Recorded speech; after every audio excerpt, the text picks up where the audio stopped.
This is what I call the carbon capture module. In fact, it's only a single prototype fan unit of the carbon capture module. It's a very small component in a very big vision that will remove sufficient CO2 from Earth's atmosphere to make a measurable difference. I'm an old chemist and chemical engineer. Up in here, it's just running on water right now, so it's safe. There's a spray bar. Here we have a 5-gallon graduated bucket of a solution that will react with carbon dioxide in the atmosphere. Over there we have a gallon, 4 liters, of captured carbon. And here, I am very proud to say, in this 1 liter flask, we have approximately 100 milliliters or cubic centimeters of captured carbon. I am the founder of a team that has been developing a rapid response set of solutions to the climate emergency since the Paris Accord back in 2015. I'm the founder of an organization or a startup company called Sacred Earth Enterprises, and our business is the business of climate restoration. What is climate restoration? Firstly, it's the daunting task that we must accomplish successfully if our future generations, our children, our grandchildren, are to inherit a safe, habitable Earth. Secondly, it is an urgent global initiative to restore Earth's climate to its pre-industrial state. The world's greatest problems are also the world's greatest opportunities. Climate change is no exception. Climate restoration presents a multi-trillion-dollar investment opportunity. There is an estimated 1 trillion tons of carbon that we humans have placed in Earth's atmosphere since the beginning of the Industrial Revolution. That trillion tons is accessible to us. It's free for the taking. Think about that. Think like a miner. That trillion tons can replace the concrete, steel, and aluminum industries. How's that for an investment opportunity? This instrument is a carbon dioxide monitor. As you can see, it reads 410 ppm, which means that the local air contains 410 parts per million of carbon dioxide. That's pretty much the global average right now. Let's put that into perspective. Homo sapiens has never before existed in a time when the carbon dioxide content of Earth's atmosphere was above 300 parts per million.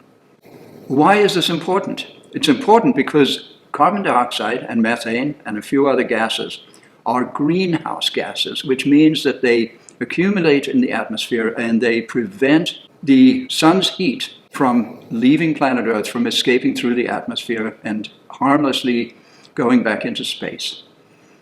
Can we remove a sufficient quantity of CO2 from Earth's atmosphere to make a difference? That's the business we are in. Carbon dioxide removal from the atmosphere is a significant part of our operation, and we have just built and tested the very first carbon capture module, which is something we'll be talking about as we go along here. So just as a reminder, 410 parts per million is a disaster. We know that. We've known that for a long time. We all know the problem, but how many of us know the solution? Is there a solution? Is there one single solution? My answer to that is no. There's a set of solutions. There are a number of things that we must do if we are to survive as a species. I am part of 3 different groups that gather weekly or twice a month, and I've learned a lot from my fellow scientists in those groups. There's a consensus. The consensus is this: we must stop burning fossil fuels. I think all of you know that. Secondly, we must start extracting what we call the legacy carbon dioxide, the trillion tons. We must make an immediate and massive start on removing that carbon dioxide from Earth's atmosphere. And finally, number 3, the third leg of the climate stool, we must begin to reflect the sun's infrared heat back into space in a safe and harmless manner. We have strategies for that.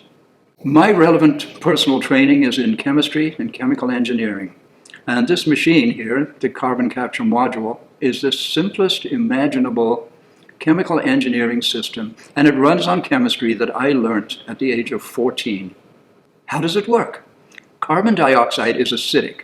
It reacts with any alkaline substance to form a new compound, such as calcium carbonate, also known as limestone, or sodium bicarbonate, commonly known as baking soda. These two compounds do not create global warming or climate change. Why is that important? Because those compounds are useful. Calcium carbonate, limestone, can be used in concrete. Sodium bicarbonate can be turned into a number of other products. The one I'm most interested in is carbon fiber composite material for 3D printing. What does that mean? It means we literally can take the carbon in Earth's atmosphere and use it to build anything we can imagine. Cars, planes, boats, trains, buildings, cities, space stations, built from the carbon in Earth's atmosphere.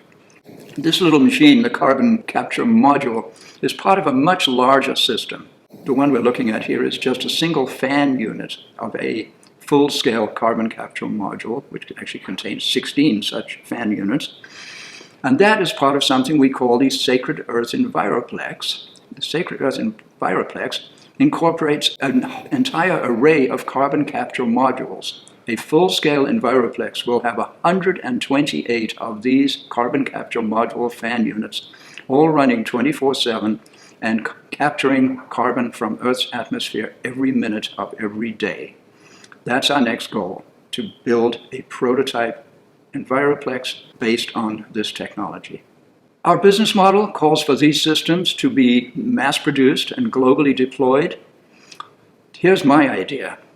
Go to the most polluted cities on Earth: New Delhi, Los Angeles, Mexico City, Beijing, the list goes on and on. Each group of 1 million inhabitants receives an EnviroPlex, which will provide a community center. It will provide work, food, all kinds of opportunities, and pure, clean air for those who live and work within that building. The EnviroPlex captures carbon dioxide. Yes, that's true. But it also does much more. The very first thing it does is to clean the incoming air. It filters the incoming air and removes from it pollutants, particulate matter, things that cause massive health problems. The building provides organic food, carbon-free energy, purified water, livestock feed, employment, housing, education, and job training. It's a community center. The multipurpose pavilion can be configured according to the local community's needs.